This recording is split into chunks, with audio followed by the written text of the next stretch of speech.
Hello again, fight fans. Welcome to episode 241 of the Neutral Corner Boxing Podcast. I am your host, Michael Montero for Ring Magazine, ringtv.com, and the Ring Digital YouTube channel. We got one hell of a show for you guys. TNC 241 for the week of October 24th. Teofimo Lopez, the takeover, upsets Vasily Lomachenko inside the bubble at MGM Grand Saturday night. And then immediately, the boxing Twitter universe blew the F up. Is anyone really surprised? I'm not. It feels like some of you guys out there had these tweets sitting in your draft folder for years, and you finally got to tweet them. So some people are just having a great time. We saw some bad scorecards on both sides of the pond last weekend. We'll talk about that. As always, I ask you guys to please, if you're watching right now live on YouTube, the Ring Digital YouTube channel, make sure you click that thumbs up button. Make sure that you share the video and get it out there. If you're listening live on Spreaker, do the same there, guys. The thumbs up, the likes, the follows, the shares, the subscribes, all that good stuff helps me tremendously. So make sure you do that. Also, no guest this week. I figured, why bring a guest on? Because I know you guys want to talk about the big fight Saturday.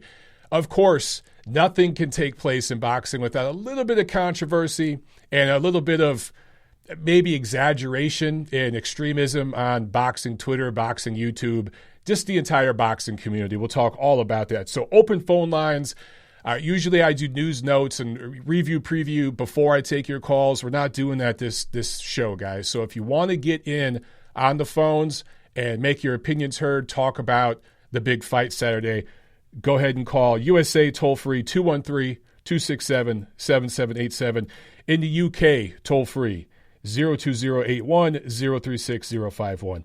All right, so a couple quick news items. Before I get to that, actually, the new issue of Ring Magazine, the December issue, is out, and right on the cover, you see right there, Tyson Fury, Anthony Joshua, the big matchup that we all want. This would be massive for boxing. We got a big special in there about it. So, guys, if you're looking for that stocking stuffer, this is the December issue. Look no further than the December issue of Ring Magazine. Ladies, if you're watching, the 5% of the viewers of the show that are female, hey, you want a stocking stuffer for your husband? You know what I'm saying? You want that holiday gift for your husband or for your boss, your coworker? Boom, here you go. Fellas, if you want to treat yourself for the holiday, for the treat, the stocking stuff, whatever you want to call it, make sure you pick it up. And I know we're far away from the holidays. I'm just saying it's the December issue. So make sure you guys check that out. Okay, well, we already got a call. You know what?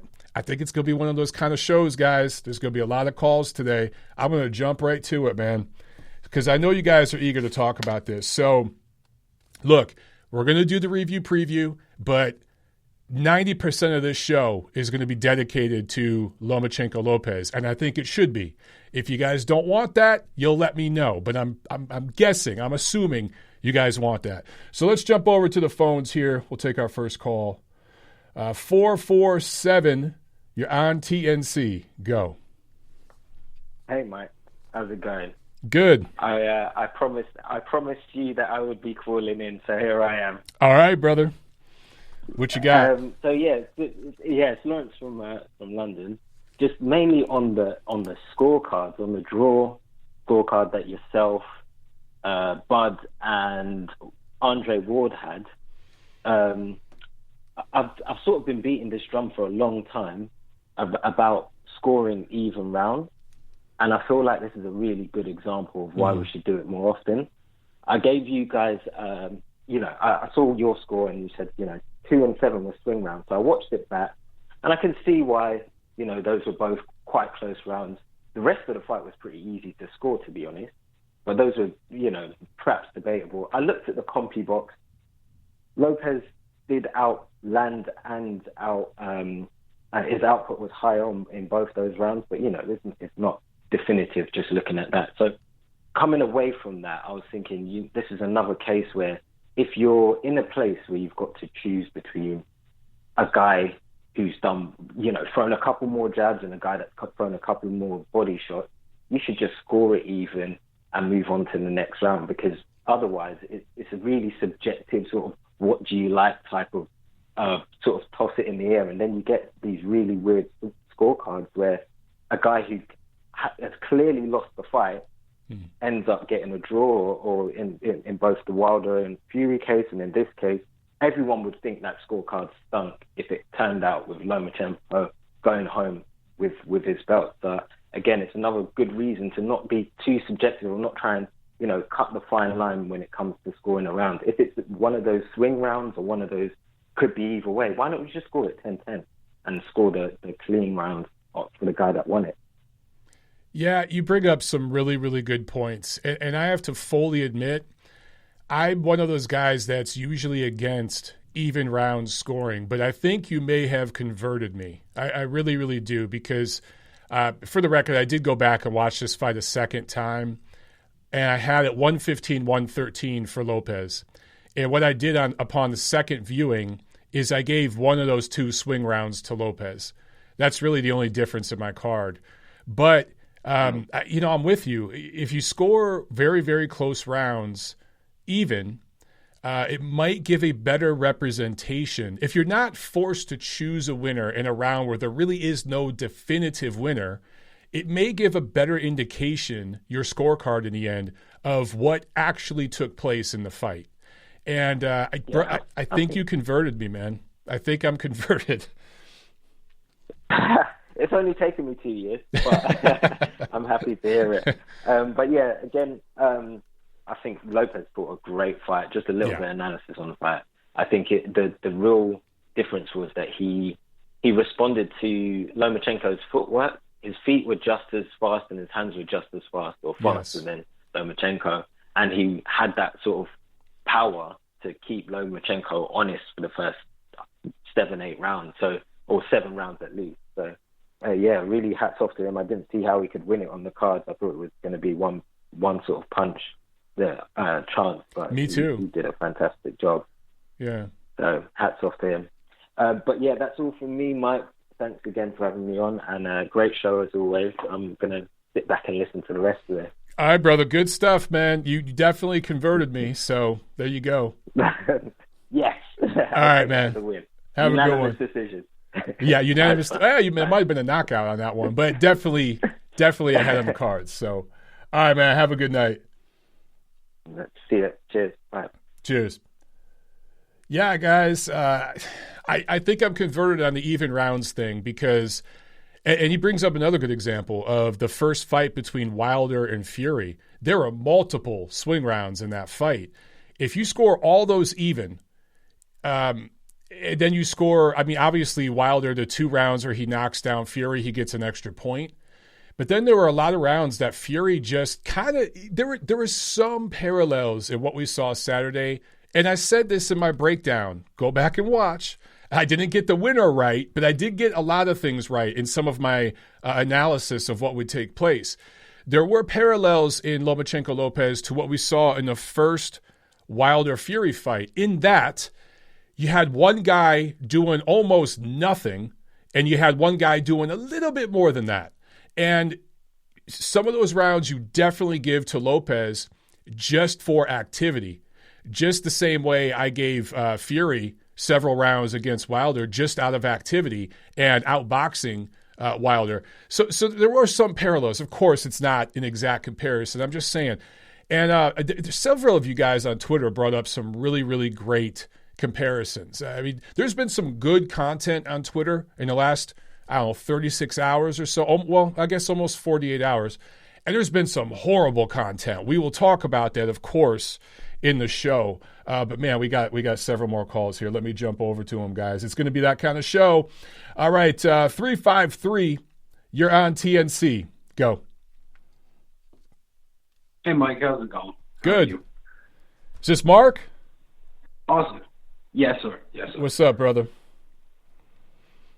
Not much, man. That weekend, whoa, that was a crazy weekend.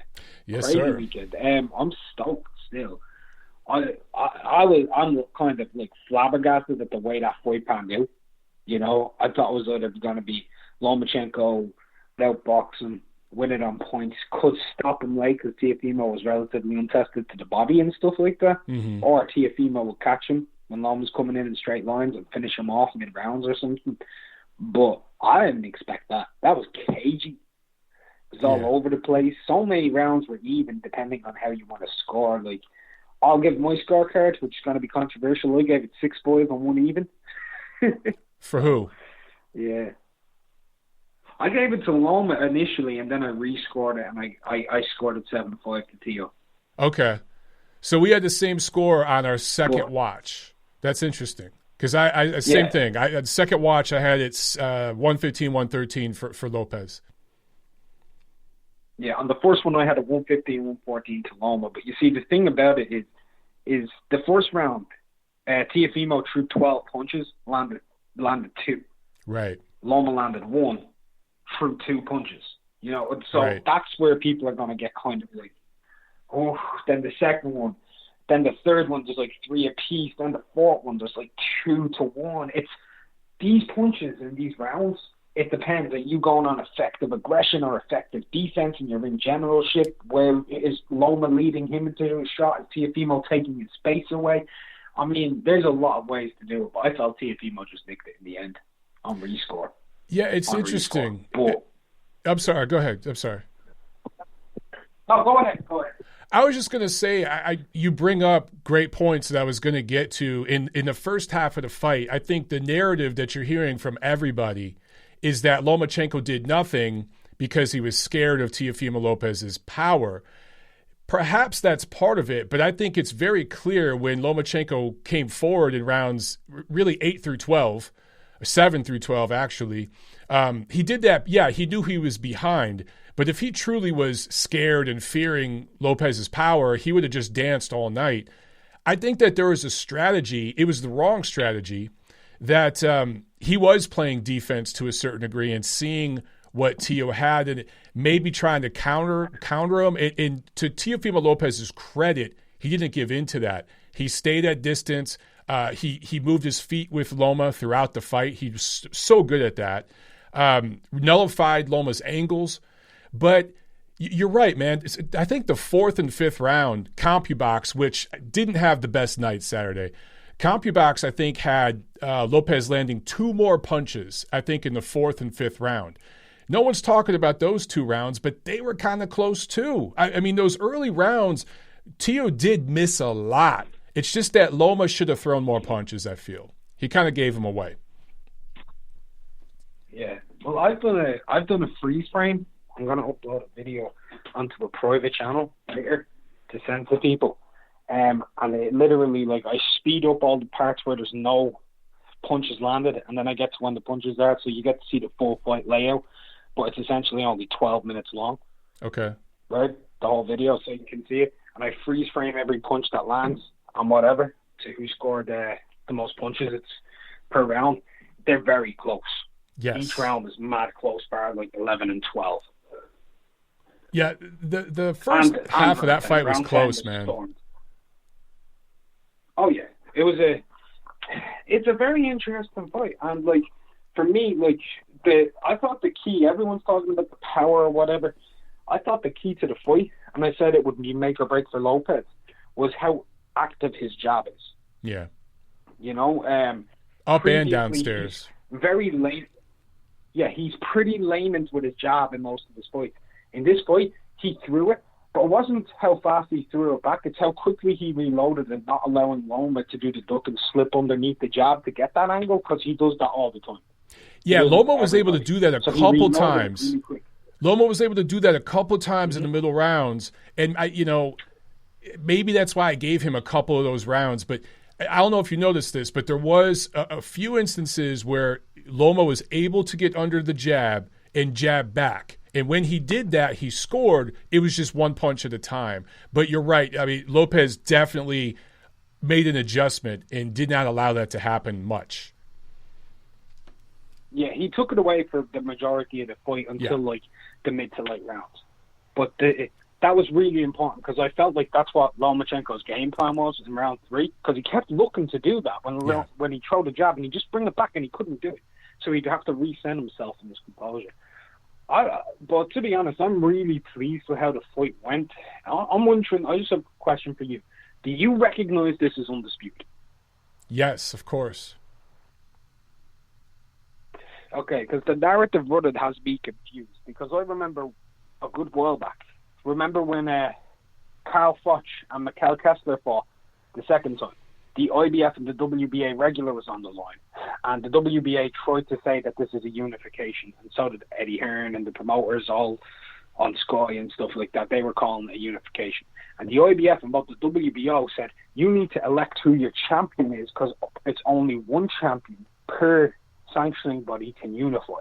That was a rule that they all came to 2 years before when they brought out the WBA super title with the whole Sturm and Golovkin situation. Right. So once Mauricio Sulaiman said that Vasily Lomachenko is the WBC champion, he elected who the WBC lightweight champion is, meaning it's undisputed. And a lot of people are saying there's a dispute against it. There's not, because that's the situation. So it's confusing to me. And it's on the record. So I've seen a lot of people on Twitter now, of course, saying Lomachenko ducked Devin Haney, which makes no sense, that he wanted the franchise belt, which whether you believe that or not, and there are a few like videos on a couple of YouTube channels where it makes it look that way, but I do think it's being taken out of context, regardless of all that bullshit. Last week, during press conferences, fighter meetings, all of that, Mauricio Sulaiman was on the record. There was I think it was a Zoom presser where he said flat out, Lomachenko is the lightweight champion. This is for undisputed. That is directly from Mauricio Sulaiman himself. I think it was 48 to 72 hours before the fight. This fight was absolutely the number one and number two lightweights in the world. Both of these guys would have beat everyone else in the division on that night. I don't give a shit. It's undisputed. Teofimo Lopez, undisputed lightweight champion of the world. At the age of 23, in front of... Have you heard any estimated numbers from ESPN yet? Because I've heard some. I've heard some. I've heard around 2 million. We're supposed to get numbers tomorrow. So we'll see. Okay, because I heard it was 2.8 to 3.3. I think, are you including streaming and all that kind of stuff too? No. I'm talking ESPN. Oh, wow. Okay, then the numbers I got were shit. I heard that it's somewhere a little over 2 million, but it was preliminary. That was like... My numbers could be shit. But my numbers could be shit too. Yours could be right, because people could be over-speculating, you know? Yeah. But, man, I think his star was born on Saturday night. And I'm hyped. I'm really hyped to see where he goes, because he said something I've been waiting on a boxer to say for a very long time. You know the way everybody talks about Floyd killing boxing, right? A lot of fans run with the narrative Floyd killed boxing, blah Floyd this, blah Floyd that. He said, if you want to be money, you got to be pretty boy first and fight all the good fighters first to get there. Yeah. So he's laid that down, and fighting against a guy, was Loma number 2 in rings pound for pound? He was number 1 on ESPN. I think he was. I think he's our number 2 or number 3. He might have been behind Inoue. I know we have Canelo number 1, but he was either number 2 or number 3. He was right there for the last few years. He was ahead of Inoue. Yeah. I was just wondering if Crawford was ahead of him. That's the only thing. He's up there too. Hats off to the kid. Enjoy the rest of the show, Mike. Thanks for letting me call in. All right, man. Thank you. Wow, we got a bunch of calls here on the line. I promise you guys, I'll get to all this in just a second. Super chat pledge from Deed3440. Thank you so much, man. He asks, where will Lopez be placed in the pound-for-pound rankings? Great question, brother. That's something that we've been arguing a lot on the Ring Ratings Committee all weekend. So I'm not going to name names or anything like that, but there are a few people on the Ratings Committee that want to remove Lomachenko completely from the top 10. And I completely disagree with that. Several other people, I'd say the majority of the panel disagrees with that as well. Where do you put Teofimo Lopez? And this is a discussion we still haven't decided yet. We're still kind of battling over it. I'll say this much, okay? If you look at, everyone has different criteria for pound, but if you look at who was making the quote-unquote pound-for-pound what's the word? Concessions. Who was making the sacrifices and the concessions in a pound-for-pound sense in this matchup? It was all Lomachenko. He was the older guy, the smaller guy, natural featherweight fighting really a natural junior welterweight, right? Disadvantages in size, strength, explosiveness, all that kind of stuff. So, yes, Lopez had all those advantages. But also, Lomachenko was number 2 or 3 in the world pound for pound, and he beat him in the eyes of many pretty decisively. I mean, you can absolutely make an argument that he won 8 rounds in this fight. I think anything more than 8 rounds is a little too wide. So where do you put him? It's also only one fight. It's one fight. Maybe he caught Loma at the right time, the right weight, all that stuff. So can you put him in the top 5? I don't know about that. But for me, I think you put him around number 7, somewhere around there, and you put Loma right behind him. I mean, guys, I think this was a close fight. Again, I watched this second time. I had it 115, 113. So I think number 8, number 9, even number 10, if you have Loma there, I think is respectable. But I don't think this performance knocks Lomachenko out of the pound-for-pound list. I don't think this puts Lopez off of one fight where he held pretty much every advantage, puts him in the top 5. I know at Ring, when we put Errol Spence, I think we have Errol Spence at number 5. When we elevated him that highly, coming off the win over Mikey Garcia, a lot of people disagreed with that for the same reasons. Now, this isn't an exact comparison. And Spence absolutely dominated every second of the fight with Mikey Garcia. Lopez lost the second half of the fight against Lomachenko. So, look, on and on this will go. But I will say around number 7, for me, for Lopez, is that where the committee is going to put him? I can't tell you. It's a democratic process. But we're still hashing that out. And we're having some lively debate about that. Trust me. Some of the emails have been off the hook. All right, back to the phones we go, guys. 901, you are on the show. Go. Hey there, Mike. This is Midwest Ceylon. I'm calling in from Mankato this time. Got me a cell phone here, so I could be just about anywhere in the Midwest. I usually am. I got some. I'm a little bit. I got to be honest with you. The weekend left me a little disappointed. I wasn't paying too much attention to the Saucedo Barboza fight, and by the time I kind of got myself settled, you blink and that fellow with the pink gloves got another 1-round knockout. I thought maybe this other fellow who ain't ever been stopped would have lasted a little longer, but okay, maybe I'm starting to be a believer in Berlanga. I saw him live once in Madison Square Garden and just kind of rolled my eyes. It's sort of like, you give someone a stationary target and 4 feet away, and you give the other fella a 12 gauge. Well, I guess you probably ain't going to miss. But I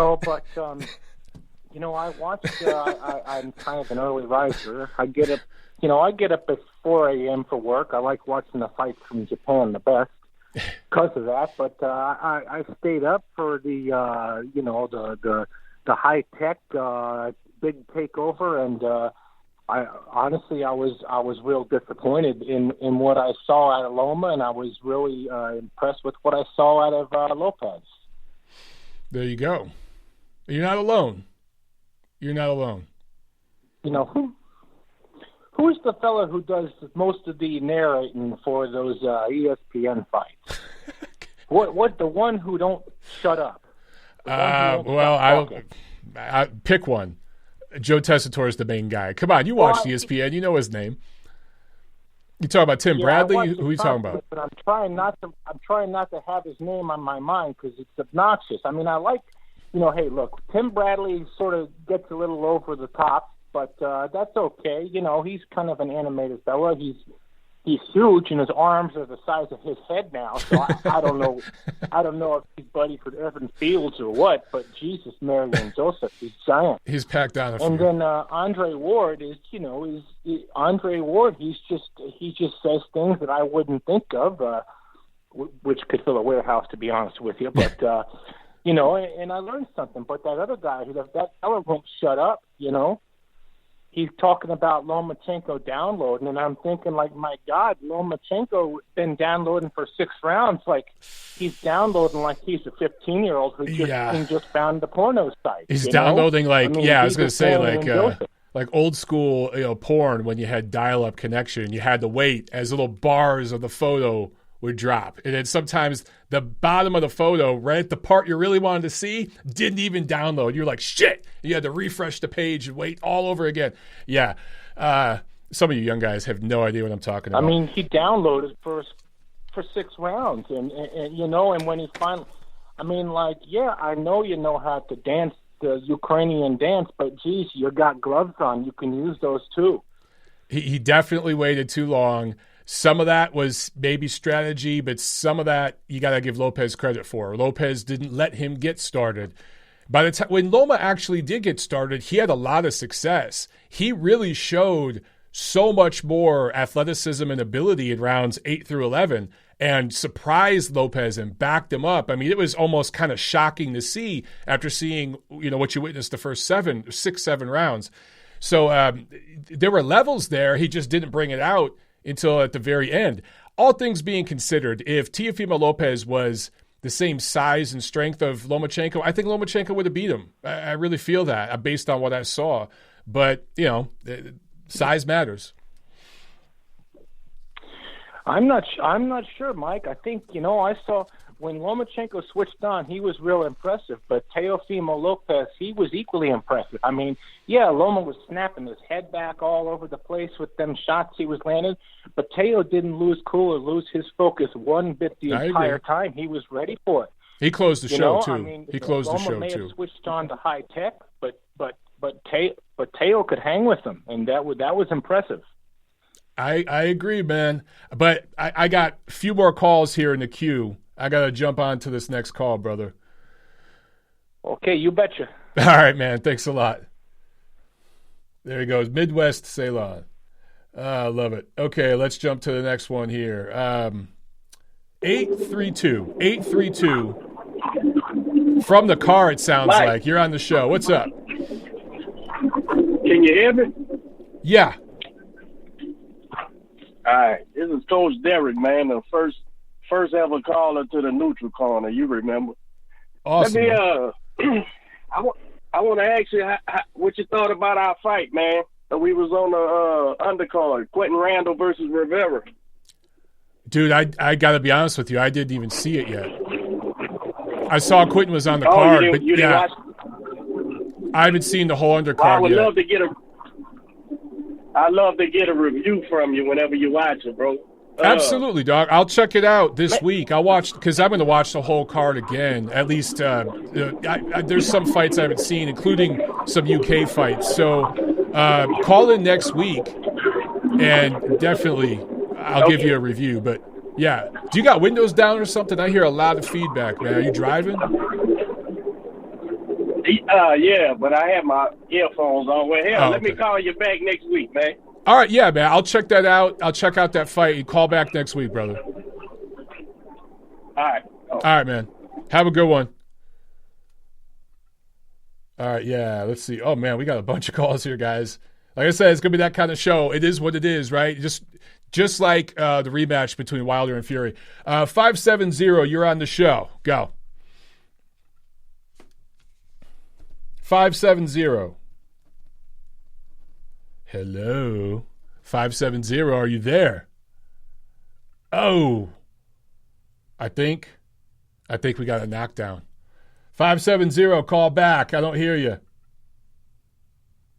All right, we're going to jump to one more call here. Then I'm going to get back to some news and notes. 508, you're on the show. 508. Yo, Mike, can you hear me? Yeah, I got you. I hear you. Mike, what's going on? Brad calling here from Boston. First time calling into the show, but given the very unpredictable fight, felt like I had to call in. I've got 2 quick points here, and I have to preference that I am probably one of the biggest Loma fans around. The first part, when I initially watched the fight, I was thinking, man, Loma's starting late, giving so many rounds away. And the more time that I let it kind of digest, I think there's a lot of people out there that aren't giving T.O. enough credit. Yeah. Right? When you watch Loma's fights, he usually takes a round or two where Joe Tessitore says he downloads the information or whatever. But after that second round, you could tell that T.O. really made him uncomfortable with getting any sort of offensive rhythm working. Yeah. And I think that's where a lot of people aren't giving the young kid enough credit. Because, Loma really likes to make sure that when he starts his offense, he knows what's coming back, and he knows he's going to be in position to hit him without getting hit. And I think T.O. prevented Loma from hitting his angles very well. Yeah. And every time Loma threw out a testing jab or something, there was always something coming back real hard, whether it was a body shot or whether it was that right uppercut that he was throwing. So I feel like a lot of folks aren't out there just saying that Loma gave rounds away, when it was like, you know what? In reality, I think T.O. just came and had a better game plan than many people gave him credit for. I agree with you, man. I think not only did he have a better game plan, he executed his game plan better. It was actually Loma who had to completely change his game plan halfway through. You mentioned the body work. I thought the body work early on was great. I thought the jab was good. And then that uppercut that he added in the mid-rounds, he missed a lot of those punches, but they were enough. Sometimes you just need to throw stuff like that to keep your opponent off and to disrupt his rhythm. And he was doing that, and then the uppercut started to land late when Loma wore down. So I thought it was a really, really good, strong performance from Lopez. He impressed the hell out of me, man, I got to say. Yeah, it was very impressive. And I think the disappointing thing is, Loma and Lomachenko, they're these boxing masters. It's like they're playing chess out there, and it's disappointing to think that, man, was there not a plan B or was there not a plan C, thinking maybe when we go out there and we do our regular thing, that this kid's going to be prepared and he's going to be there to box me. So that was kind of disappointing, because I thought it was a very easy fight to score. 115, 113. Loma took the second, and then T.O. took the 12th. I thought it was very easy to score. Last point here, I think as a general boxing fan, you just got to be fired up that a young kid came in and dethroned Loma. Hell yeah. I do have to say, out of all the other young guns at 135, man, I'm so glad it was T.O. I'm so glad it wasn't friggin' Tank. It wasn't Devin Haney. I'd much rather see all four belts with T.O. But do you think that there's going to be a Haney fight? Do you think that'll ever happen, or do you think T.O.'s just going to move up to 140? T.O.'s going to move up to 140. He may stay once more at 135. There are options. Burchelt, if he wins his next fight against Valdez, maybe the winner of that fight moves up. Or if that guy stays at 130, Loma moves down and fights him. Maybe he just goes up to 40. There are mandatories. Teofimo could fight as mandatory early next year in Brooklyn and do a homecoming if things have opened up in New York by then. There's a lot of options, but man, Top Rank is so stacked at 140. They got the two best 140s in the world. T.O. made it very clear he wants the winner between Taylor and Ramirez.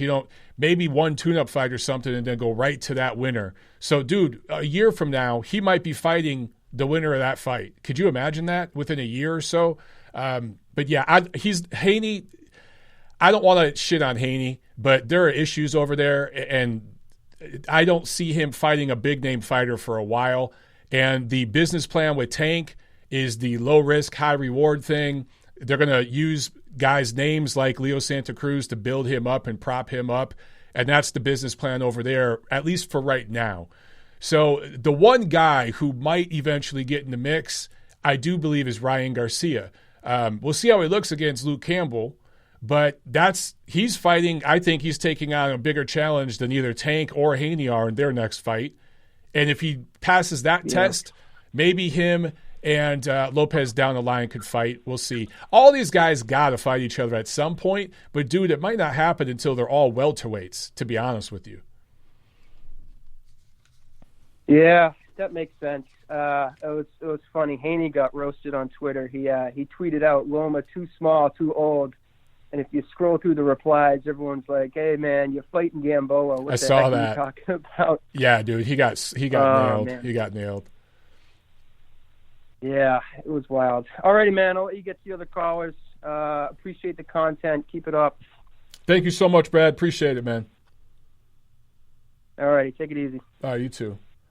All right, I see a couple of you guys in the caller queue. I will get over there in a second. I just want to quickly drop some news and notes, okay? And then we'll get back to the phones. Some upcoming fights that have been announced. Some of these are pretty good. Some of them are just stir-fried shit, but whatever. They're official, so I'll talk about them. Luis Ortiz, Alexander Flores announced. That's going to headline a PBC on Fox card November 7th. I don't love that. There's probably a dozen other fighters. I'd be actually quite interested in seeing Luis Ortiz fight. Alexander Flores, not one of them. Terence Crawford versus Kell Brook. I already talked about this one, but now it's officially announced for November 14th. Look, I don't love that fight, but all things considered with the political situation, and a lot of people, again, there's a contingent of boxing fans on the boxing Twitter and everything that go after Top Rank and blame Terence Crawford for this situation because he didn't want to sign with PBC.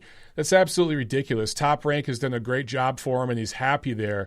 And he's brought other people to Top Rank. He brought Jamel Herring to Top Rank and others. So the situation at PBC, those guys don't want to fight him. Their business plan is to not deal with Crawford, at least for the time being.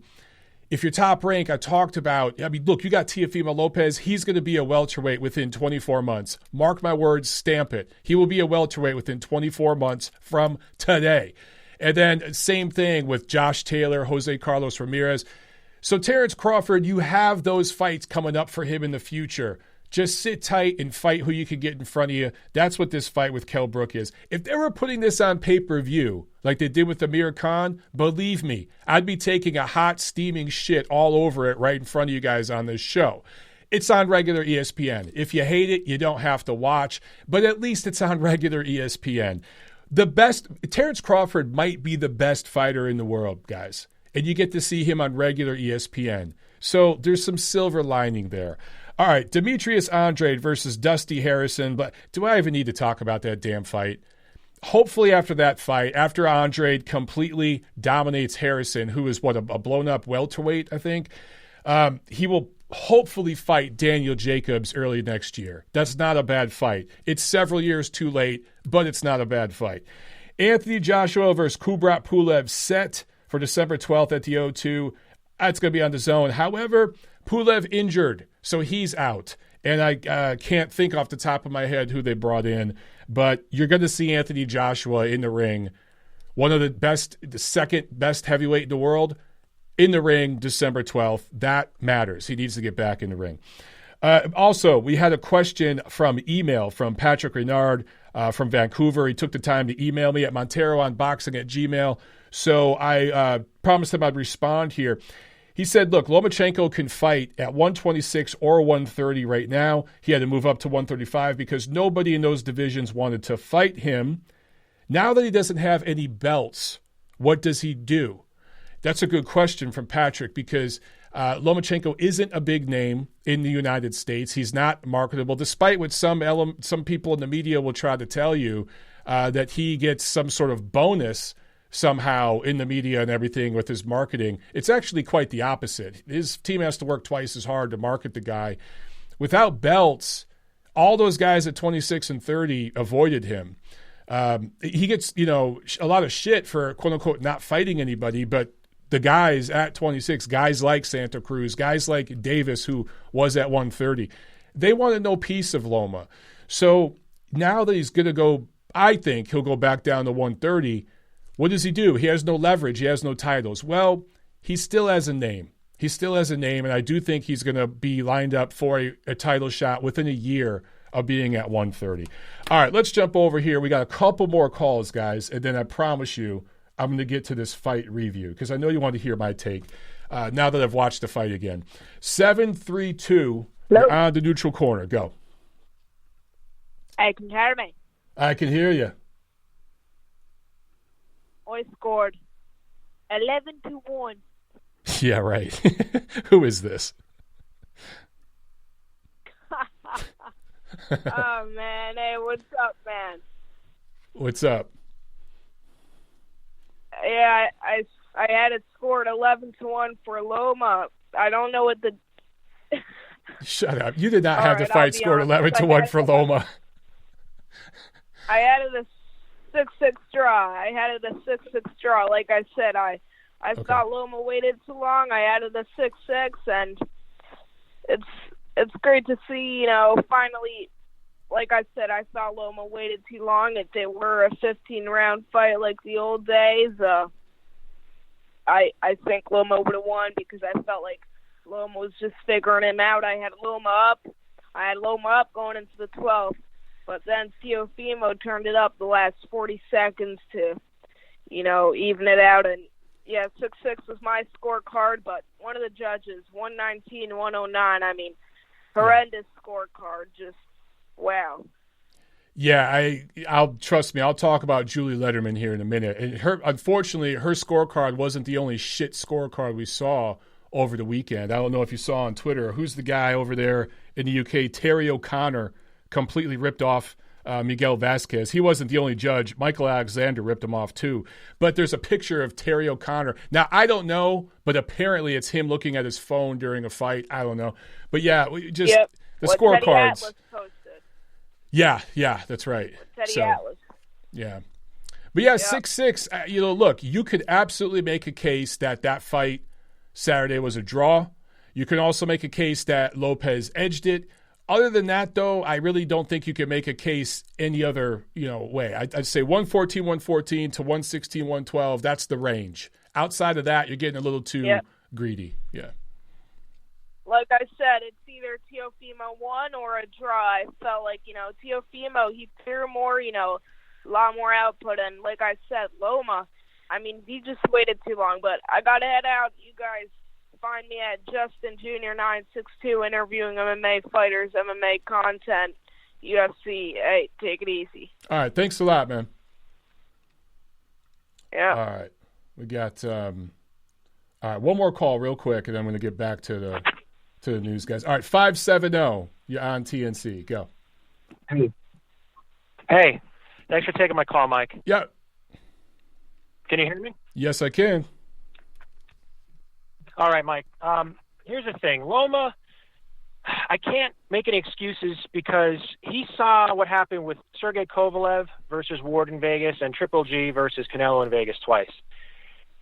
He should have known he's not going to get a fair shake on the cards unless he has a definitive win. And it's all on him taking those first 5 rounds off. I think the trash talk from Teo really affected him. They were too respectful of Lopez.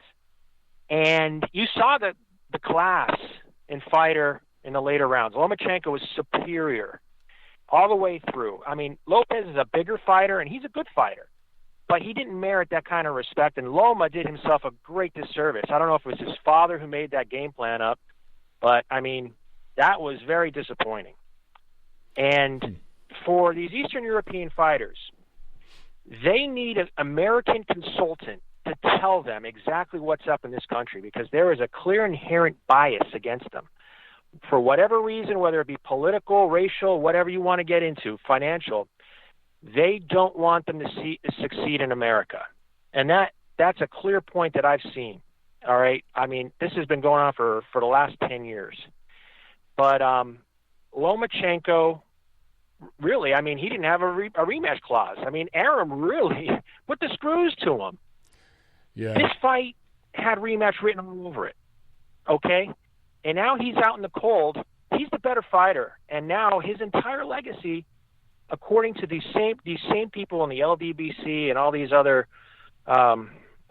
just mouthpieces, they're all going to demote him now. I mean, their claim now is going to have some validity among these mouth breathers out there, and that's such a shame. And Lomachenko, again, they brought it upon themselves with how this fight was handled. There should have been a rematch clause, and he never should have gave him too much respect. I had it a draw. It could have gone either way, 115, 113. But those judges' scorecards show exactly what the objective here in Las Vegas is. And if anyone thinks that Lomachenko was the A side in this fight, I got something else for you. I mean, because Top Rank now, they got a young guy with a higher upside and more marketability because he's Latino and he's American. And there's such a shortage of good American fighters these days that, I mean, this was imperative that he won this fight. And I just hate seeing Lomachenko done dirty here. I mean, it hurt with Golovkin against Canelo twice with the steroids and then with the bad scorecard in the first fight. But this one, I mean, this is on Loma and his team. I mean, they were very naive going into this fight, very naive. And as a warning to all Eastern European fighters out there, you should hire an American consultant to tell you the truth, what's really up here, and not to mince words. There is an inherent bias, and you have to do everything above to win fights in Vegas. All right, and it stinks hearing that, and it's terrible that that's the case, but it's a reality. So again, he's never going to get a rematch, and that's a shame. But Lopez, he's not going to fight the winner of Taylor Ramirez. That winner of that fight's going to move up to welterweight. He's going to end up fighting Jake Catterall for a vacant belt. Top Rank knows this. I can't see Lopez, Garcia, Haney, any of these guys fighting anybody worth a damn in the next 3 years, to be quite honest, because that's just the model in the United States amongst these fighters. Hey, I give Garcia credit for fighting Cool Hand Luke. I mean, and I give Teofimo Lopez a lot of credit stepping up to fight Lomachenko, but yet he's the bigger guy, and he had to have heard that he was going to be the favorite in this fight because of, you know, the upside with him and the judges.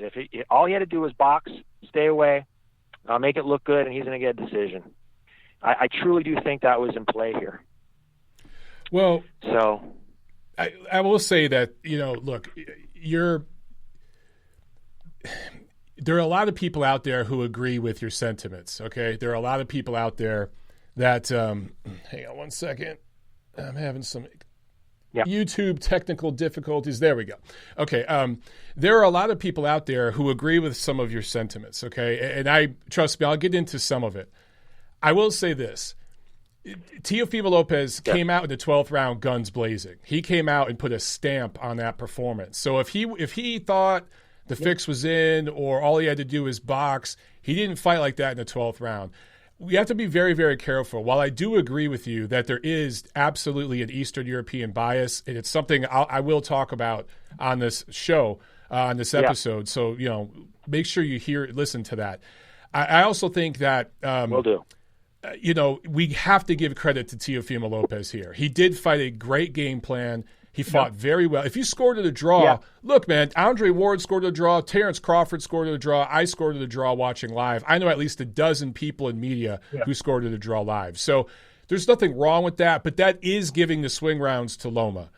I think that we have to give Lopez credit, and other young fighters should look at him and what he did here. Also, let's give Lomachenko credit. He didn't have to fight Lopez. There are a lot of fighters out there in his position as the quote-unquote A-side, and I'm with you. Promotionally, Teofimo Lopez is a better move for Top Rank. But on the surface, okay, Lomachenko was the guy with the hardware. He was the name, the brand, the pound-for-pound guy. He didn't have to fight Teofimo Lopez. He could have said, I unified titles. I'm moving back down to 130. He could have did whatever the hell he wanted to. So let's give him credit for taking on a young killer like that when a lot of other fighters don't. There's a million examples I could point to. But you do bring up points that there are people out there who agree with what you're expressing. So I promise you, dude, I will comment on it. But I want to get to some of these other calls, all right? Thank you, Mike. I'll be listening. All right, man. Okay, I see some of you guys in the chat saying that dude's crazy and insane. Listen, you may disagree with some of his positions or the way he expressed his positions. Maybe he's a little too far on one side. But to say that he's just flat out crazy, I think that's unfair. there's a lot of political underlines to this fight and the result and the fallout on Twitter, and that's something I want to get into here real quick. Let's keep it civil, okay? Let's keep it civil. Now, that dude obviously was a Lomachenko fan. There are people that are out there who are Lopez fans, and they're going to see the swing rounds for Lopez and have him ahead. There are people out there who are going to give swing rounds to Lomachenko. And guys, it's cool. It's cool to disagree. It's cool to have different opinions as long as you keep it civil, okay? I see a couple more of you guys on the phone. Just sit tight, okay? Because I definitely I want to get into this a little bit. And I'm sorry that the structure of this episode's all over the place, but that's just kind of the nature of what's going on right now because this was a big fight and a lot of people are talking about it, okay? So you guys know that I have a certain format I like to go through, but you see we've already had a bunch of calls. We have a bunch more on the line. So, okay, let me get into this fight just real quick. You guys already know the results. I do think Lopez fought very well, and what impressed me, and I talked about this in my breakdown, because I thought if Lopez was going to win, and I said I wouldn't have been shocked. I'm not shocked at the result.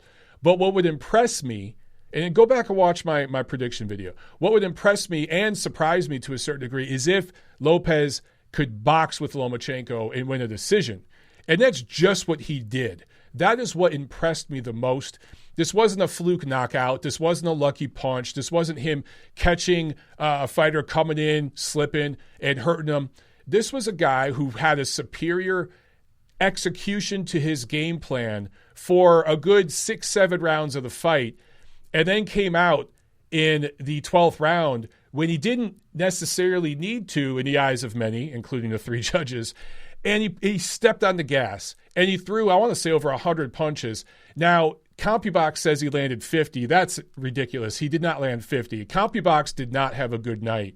They gave Lopez too much credit for landing punches that Loma blocked or caught or parried, but still, I thought he clearly won the 12th round, and that's what impressed me about Lopez. He really, really did a good job in this fight. For a kid who's 23, stepping up for the first time, he deserves credit, and all the other young guns, including guys with bigger social media profiles like Ryan Garcia, but guys like Tank Davis, especially Devin Haney, who's really fallen to the bottom of that pack.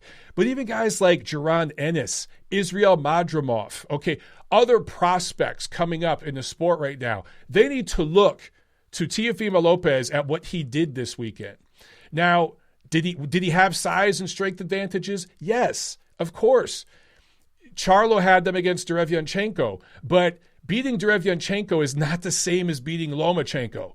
What Teofimo Lopez just did is pretty damn special, guys. And years from now, I think we're going to be talking about this fight still. This was an important moment. Of course, though, it's not without some controversy.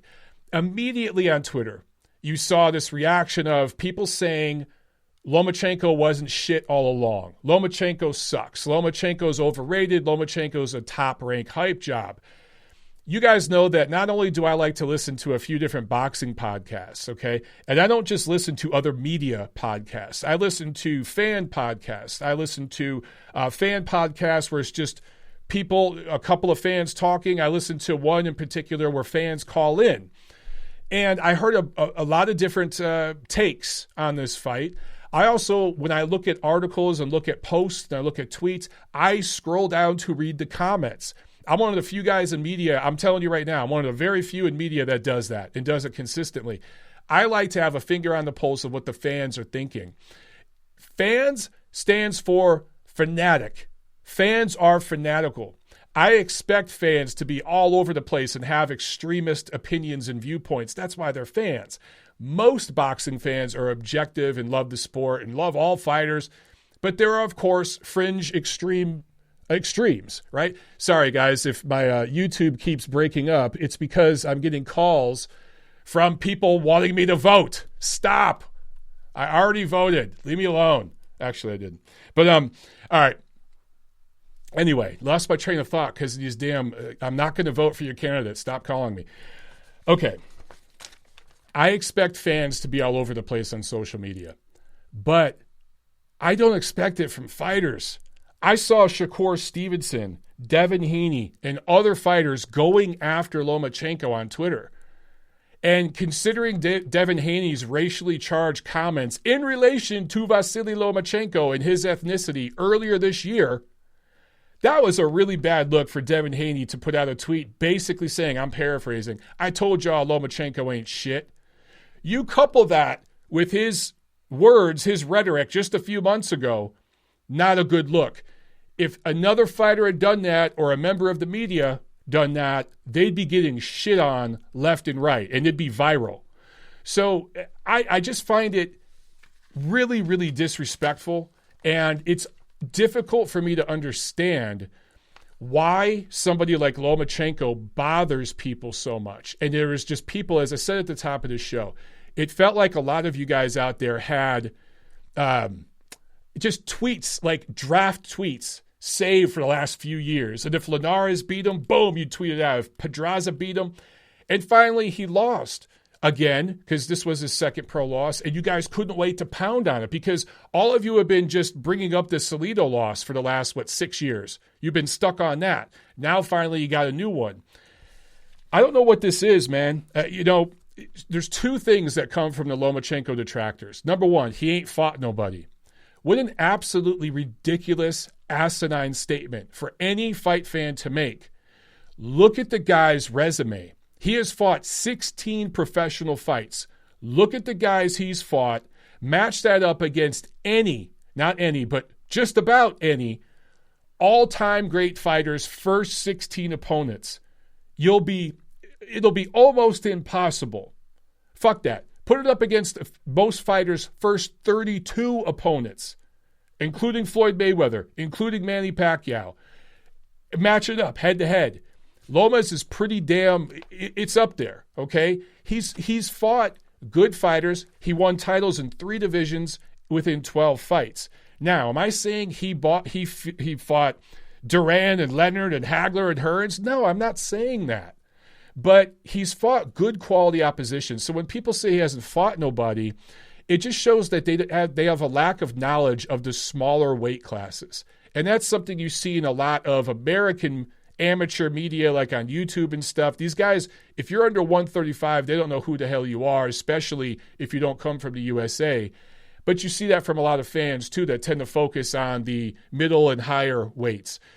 So there's that. But then there's also the people that say, man, I just don't like the way Lomachenko got so much praise and was called an all-time great by everybody. And there were several of you on Twitter who tried to tell me that this weekend. Everyone calls him an all-time great. You know what? Give me one source. Provide me one source from a reputable media member or reputable media platform that ever called Vasily Lomachenko an all-time great. Name me one source. This is something that's just, this lie has kind of become a fact. Just like the Pacquiao steroids thing as it related to Floyd Mayweather and them kind of dodging that fight for a few years. Some things, some narratives just become fact because they're said over and over and over. Fake news can become fact if you pound it into people's heads. And I can't think of a reputable media platform that called Lomachenko an all-time great. Now, some of you will say, well, what about ESPN? They were comparing his CompuBox punch stats to Roberto Duran, They're a promoter. ESPN is a promoter. They're basically top rank with more money. They're a promoter, okay? So I'm not talking about them. Yes, they had Lomachenko rated number 1 pound for pound. They're also his promoter. Outside of ESPN, what other reputable boxing media platform called him an all-time great or put him number 1 pound for pound 3 fights in after his win against Gary Russell Jr.? Not one. Not one. Name me one, and I'll concede this point. Also, him earning pound for pound level ratings at the very, very top. So did Guillermo Rigondeaux. Go back and look at the pound for pound list when Lomachenko and Rigondeaux fought. Look at the pound for pound list after Rigondeaux beat Nonito Donaire. He was right up there at the top. There were some media platforms that had him 1 or 2, and he was a mainstay in the pound for pound list for several years. This isn't the first time somebody with less than 20 fights was on the pound-for-pound list. Guys like Rigondeaux and Lomachenko, when you have hundreds of amateur wins against the best fighters in the world, you cannot duck in the amateurs if you go to the World Championships, if you go to the Olympics. You have to fight the best fighters in the world. These guys were doing that. 2 gold medals, okay? They both, Rigondeaux and Lomachenko, earned their pound-for-pound ratings. No one was calling them all-time greats overnight outside of their fan bases. And again, what are fans? Fanatics. So I'm not talking about fans. I'm not talking about some kid on YouTube ranting, into a phone while he's driving in his car or some shit. I'm talking about not even these little interviews where guys walk around with a camera and say, what's your favorite color? Cool. Yeah, I'm not talking about them. Reputable media platforms. Which one called Lomachenko an all-time great? Which one said he's up there with Duran and Hearns and Leonard? None. So stop with this narrative. Okay. Going back to the he ain't fought nobody thing.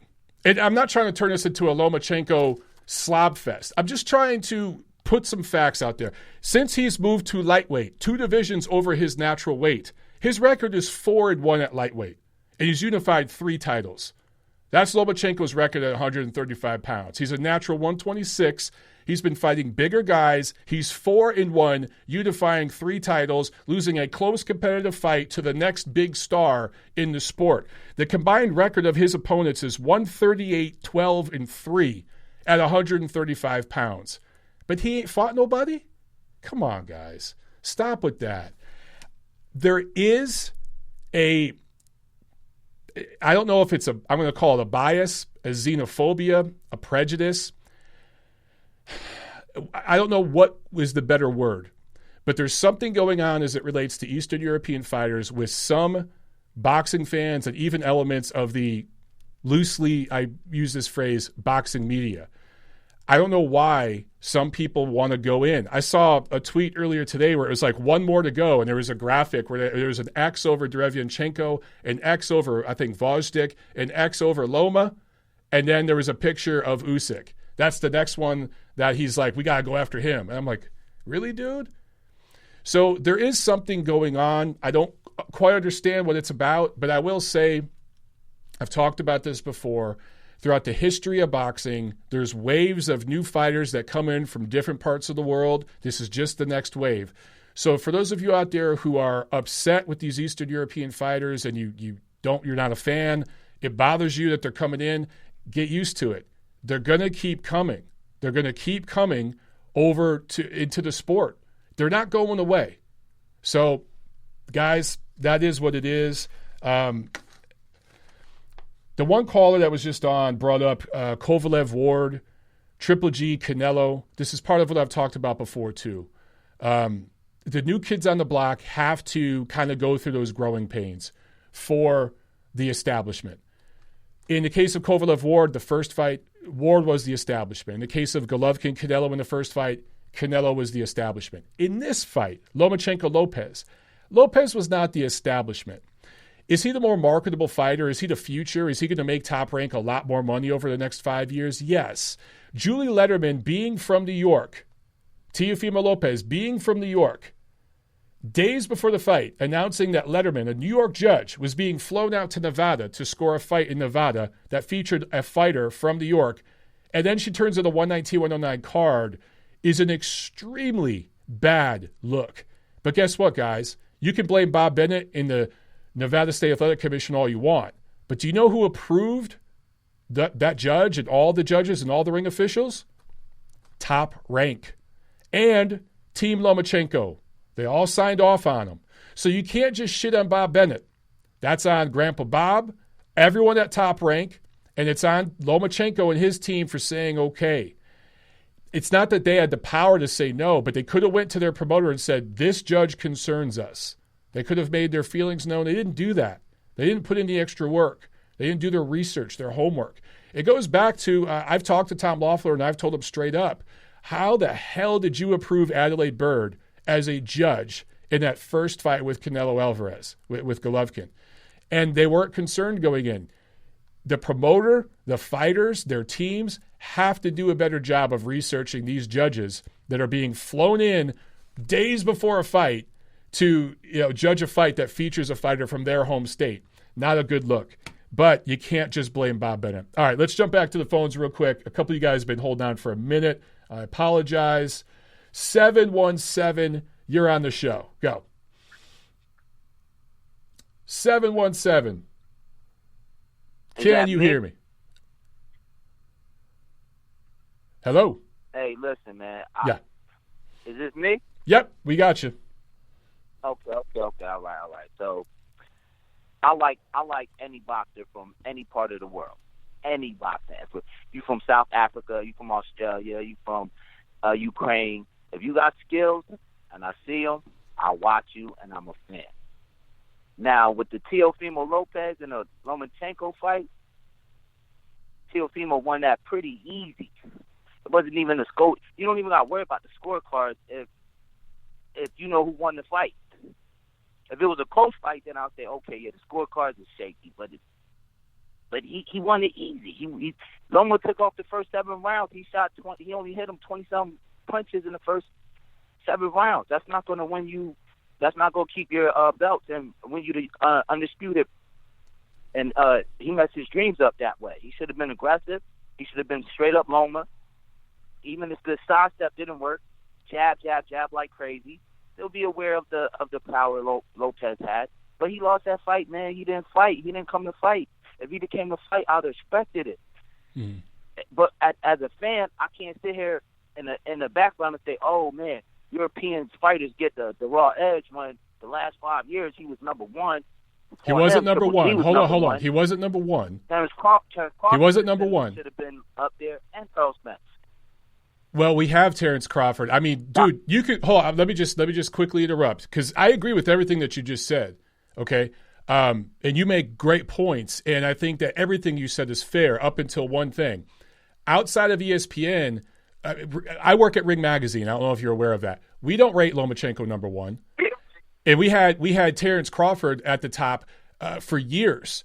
On my personal, if you go back and look at my channel back in like 2016, 2017, it might be 2017, I rated Terence Crawford number one pound for pound all the way back then because I do end of year like ratings and stuff. So I'm with you on that. And I also agree with you that Eastern Europeans don't always get the shaft. And I think that there are people on Twitter that overrate fighters from Eastern Europe, just like there are fans that overrate all sorts of fighters from every corner of the world. So again, I ain't talking about the fans per se.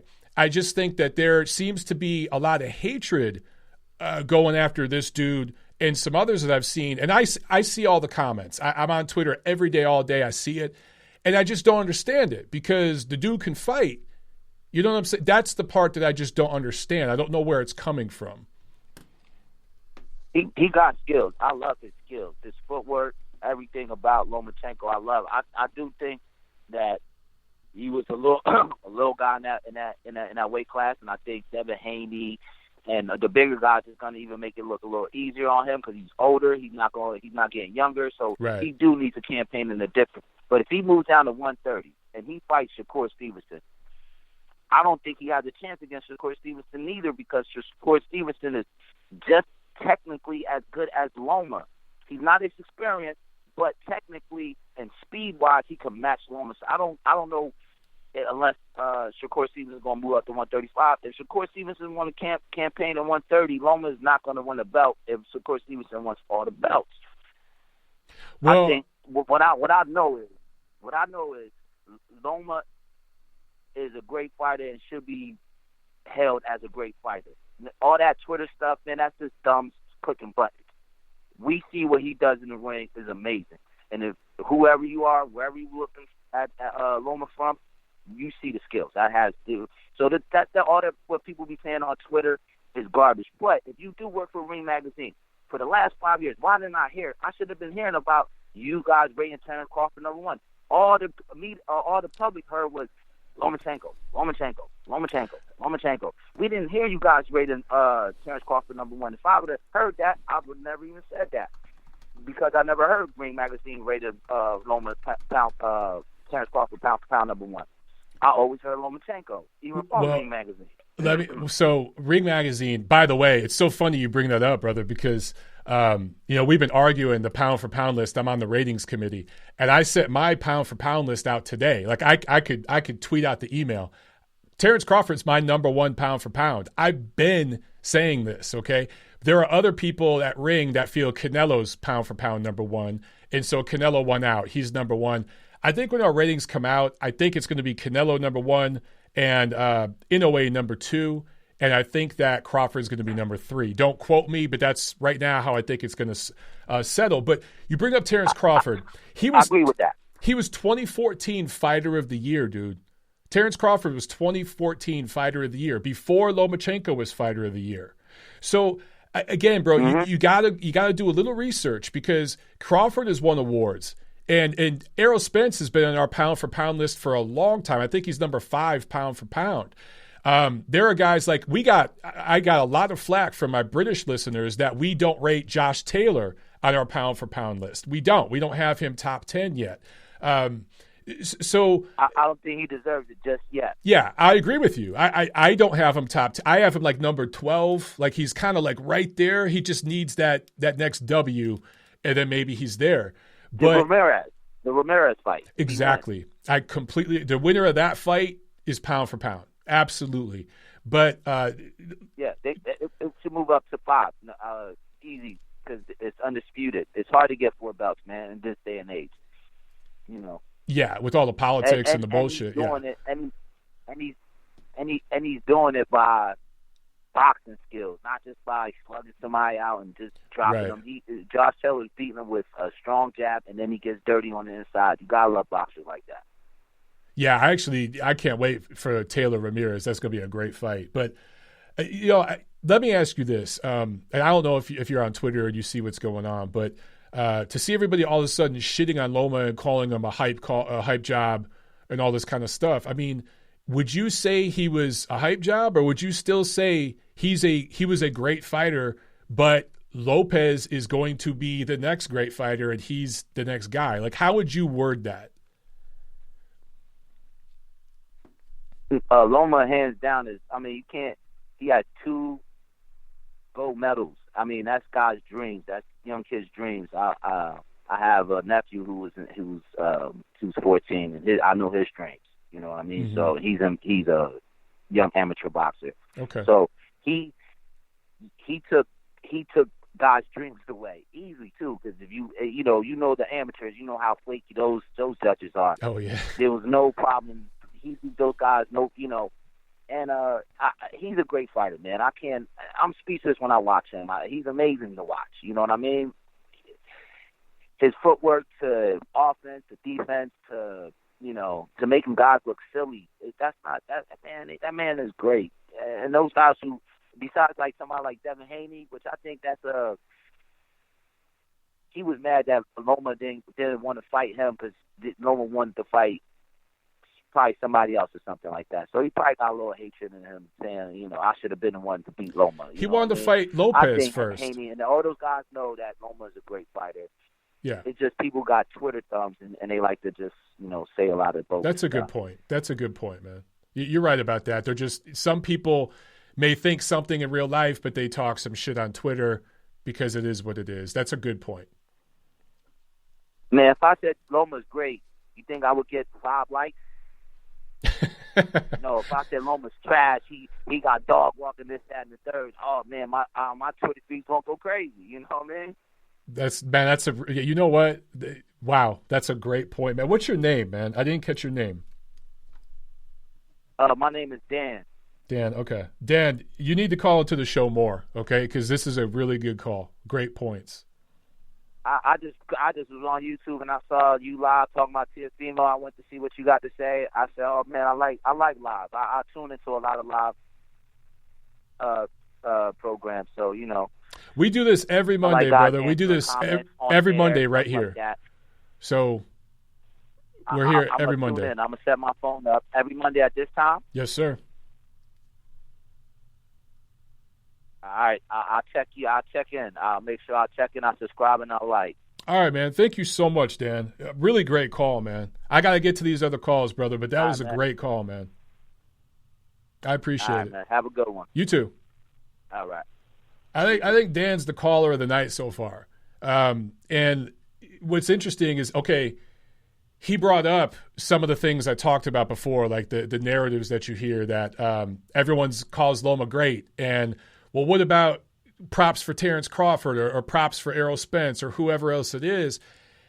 And when I told him, hey, man, Terence Crawford was 2014 Fighter of the Year. You know what I'm saying? He was Fighter of the Year before Loma was voted Fighter of the Year. You know, that it's like, oh, okay. So, like, we actually had a conversation. You see that? Why isn't that happening on Twitter and YouTube and everywhere else? I wish that happened more. He brought up some great points, and he was willing to hear me on some of my points. I just wish we had more of that. All right, let's get to a couple more calls here, guys. Let's see, 44796. You're on the show.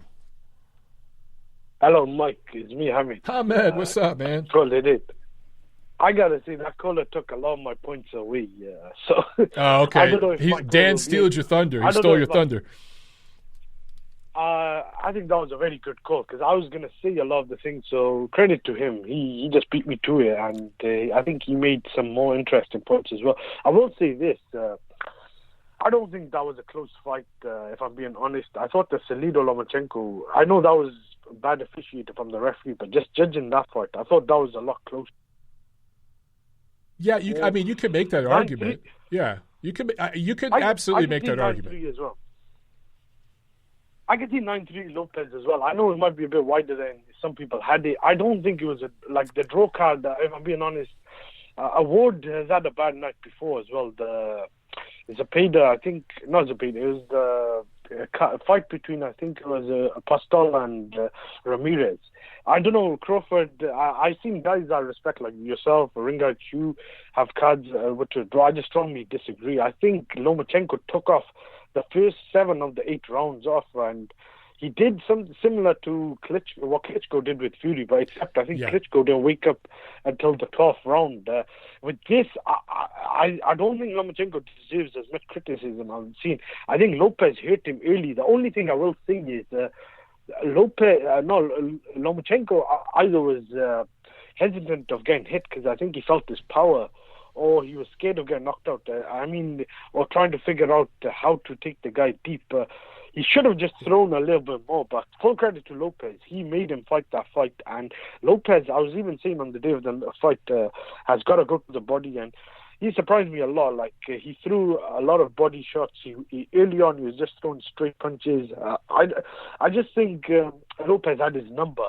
So I'm not sure about a rematch. I know Lomachenko later on did well, but his style, I think, on top of it, I was saying as well, power, size, weight, all that matters. And credit to Lomachenko, and I think Ward and Lopez, Ward hit the nail on the head. This is the reason we don't see fights like this, because you got a lot to lose. And I don't know why people are trying to shit and discredit on Lomachenko. As a professional, I get it. Some people did overrate him, especially as fans, and maybe some of the media guys, because I think you could say guys like Terence Crawford, Nayo Inoue, and maybe even Canelo to a degree are maybe arguably more accomplished and may have better resumes. But at the same time, you could still maybe make a valid point that Lomachenko was pound for pound number 1 after I think he beat Linares and around about now. If he beat Lopez, I definitely would have said he's got a clear case of being number 1. Although I think Crawford should have been ranked number 1 after he beat Jeff Horn. I don't think Golovkin should have been ranked number 1 by Ring Magazine, and I know that. I agree. Not like. I don't think you can't blame everyone on Ring Magazine because the way I know the way they vote is like what is it, 10 or 15 different people, so it depends on who's voting more. But I think that was a bit early, and I think Lomachenko maybe being 1 maybe was a bit early, but you could have made a case, because if you look at his resume, Walters was a good win. Linares, I thought it was a good win. That was his first fight at lightweight and he got dropped. He had some very other good wins as well. But I think, I don't think he should be sticking around at lightweight. I just don't think there's anything now to do. He should move down. I don't know about Shakur Stevenson, but if he could get a fight with, I don't think it'll happen. Gervonta Davis and Santa Cruz, the winner of that, maybe. But it's going to be interesting. I do think that Lopez going forward, this is good for Top Rank. I know some people are trying to put in the spin that Top Rank wanted him to win. Maybe that's true, but this wasn't a close fight, so I don't think that really mattered. Like, I know one of the cards was wide, but I'll stand by what I said yesterday. I think the Canelo 118-110 scorecard was worse than the 119-111 Julie Lederman scorecard. I think that was a bit too wide, although I could see she having the right guy winning. Like Lopez, I thought won about 8 to maybe even 9 rounds, but giving Canelo 10 rounds was just atrocious. Like that card, I think that judge Adley Bridge should have been banned. But if she's still judging, then I don't think anything will happen to Julie Lederman. Yeah. So I don't know. Is there anything we could do? Like I keep seeing this, like, and I don't think it's good. Yeah, well, let me ask you one thing before I get to that. What do you define as a close fight? All right. That's a very good point. I'll give you Mayweather-Maidana. That was a fight where we had one judge giving Mayweather 9 rounds. But if you look at that fight, the first 6 rounds, you can make an argument Maidana might have been 5-1 up. I thought it was about 4-2. At the same time, I thought you could make an argument that fight Mayweather won 8 rounds. But if I look at that fight, you could clearly make a case that Maidana may have won 6 rounds. In this fight, I just can't see that. In that fight, I know Mayweather did enough to win about 7 clear rounds. So I was cool with 7-5, maybe 8-4. But that's I think as wide as I could go. With this fight, I could actually go as far as going 9-3. I think even if you had a 10-2 to Lopez, I think that's way too wide. But at least it's for the right guy. Same as Golovkin-Canelo, the first fight. I thought Golovkin won 7-5, but I could go as far as saying Golovkin won 9 rounds in that fight. If someone had a 10 rounds for Golovkin, I think that's way too wide. But at least it's for the right guy. With this fight, Lomachenko clearly won 2 rounds. I think 3 was probably about right. I thought he won about 4 maybe, 3-4 rounds is about how I saw it. But if you had it a bit closer, 7-5 for Lopez, I'm not going to argue over a couple of rounds. I mean, some of those rounds were close. I just think he gave up way too many rounds. And by the time he tried turning around, I think it's too late. The thing I'd say, he should have definitely tried something different. He kept, I think, going to his right. Later on, when he tried, I think, spinning Lopez, I think he found something. I don't know whether or not that's enough to carry on to a rematch, because I think he's going to be older. Yeah. Lopez is going to get better. That's his first real fight. I thought the Nakatani fight was close. If I'm not I think me and you disagreed, but I thought that fight could have been a draw. I think maybe Lopez won 7-5, nicked it. But look at the scores for that card. And for that fight, we had one judge giving Nakatani 1 round or something like that. That's not the fight I saw. I thought Lopez won maybe 7-5. I had a draw live. If I rewatched it, maybe if you could argue 8-4, but I thought Nakatani won more than 1 or 2 rounds in that fight. You can make an argument Nakatani won maybe 3 rounds, but I thought it was a clear win for Teofimo Lopez. And I got to say, a lot of people feel that Maidana may have beat Mayweather in that first fight. I completely disagree. I think it was competitive, but there's a difference between competitive and close. I thought Mayweather beat Maidana pretty decisively. It was competitive, or I shouldn't say decisively. I should say clearly. But this fight, brother, I honestly feel that it was a close fight. I think that CompuBox and a lot of people watching gave Lopez a little too much credit in some of those close rounds for landing punches that didn't necessarily land. Now, they did push Lomachenko back, but yeah, go ahead. Sorry. I was going to say, but I get what you're saying, but if one guy is not throwing, like same with Klitschko, against Fury, I'm going to have to give all those rounds. Look, I think after 8 rounds, I tweeted 7-1 Lopez is probably about right. I just couldn't give Lomachenko the second round because I think he landed 1 or 2 shots, and Lopez, I thought, was coming forward, was landing more. Ring generalship matters. I think he was effective as well. I know at times he was missing or landing on gloves and shoulders, but we got to take into consideration body shots. Like I think if it's amateur boxing, then that's different. But in professional boxing, I just think Lopez built such a long lead that I think he did enough to win. I think the 12th round was a statement. I'm not sure if he landed 50. I don't really look at CompuBox, but if you just look at how many punches and thrown and landed by Lomachenko, he was way too inactive. I think Lopez doubled him in throwing. I don't know about landing because I think CompuBox is not accurate, and I don't really like looking at it. But he did land according to them more. But I don't mind if people think it was a bit more competitive or closer than I had it, but I just think clearly the right guy won, and I wasn't mad at the two cards. I think that one card is way too wide. Yeah, we can't have that like in boxing. But the good thing is it didn't affect the outcome, because I've seen that so many, and now when we don't see it, but I hope like that judge is not judging another fight in the future, because that could be the difference between winning and losing, and we've seen that in the past. Yeah, I agree with you, and so the reason why I bring up the scorecards, and it's unfortunate that that's what we're talking about.